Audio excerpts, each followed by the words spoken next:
Le MINFOP a placé la quête de la qualité au premier rang de ses priorités et a toujours procédé à l'impulsion des réflexions soutenues autour de la problématique de la qualité des enseignements-apprentissages.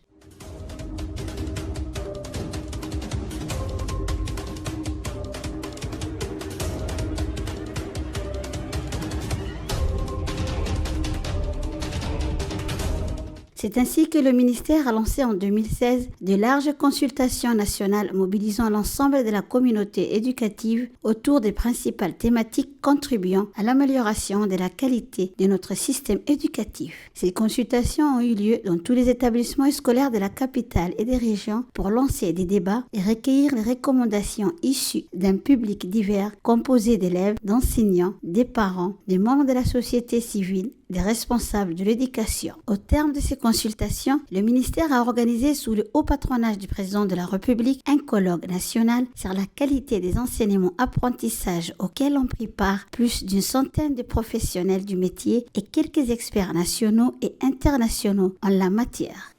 Mesdames et messieurs, certes beaucoup a été fait depuis les États généraux, tout d'abord en nous débarrassant d'une école élitiste héritée de l'époque coloniale, mais aussi en termes d'accès, d'équité ou d'amélioration des conditions de travail.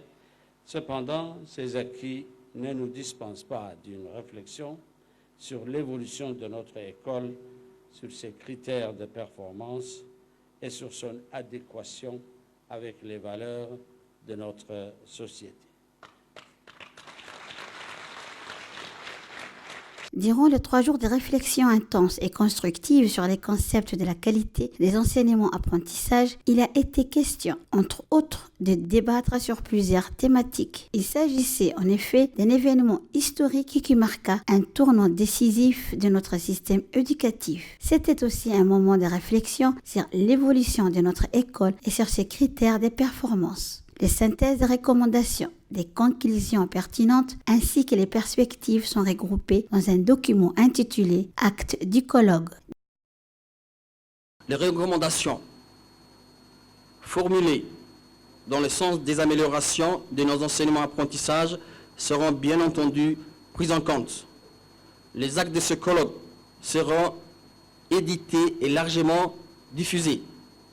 Les recommandations seront harmonisées, priorisées et intégrées dans le plan d'action 2017-2019 et au-delà dans le futur schéma directeur 2020-2030.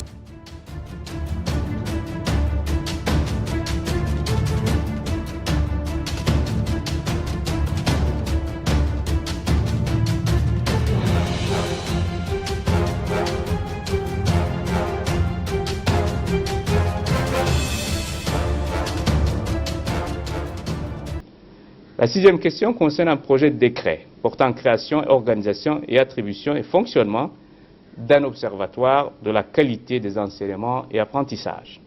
La naissance de l'observatoire répond à cette quête permanente de la qualité en matière d'éducation. De façon pratique, il s'agira donc dans le domaine de la qualité de l'éducation d'imposer un impératif de réussite à tous les niveaux d'enseignement, base, moyen et secondaire sur la base d'une reddition des comptes. La qualité et la pertinence des enseignements-apprentissages constituent un enjeu central qui sera au cœur des missions assignées à l'Observatoire. Désormais, le secrétariat exécutif de l'Observatoire, composé majoritairement des inspecteurs expérimentés, est opérationnel.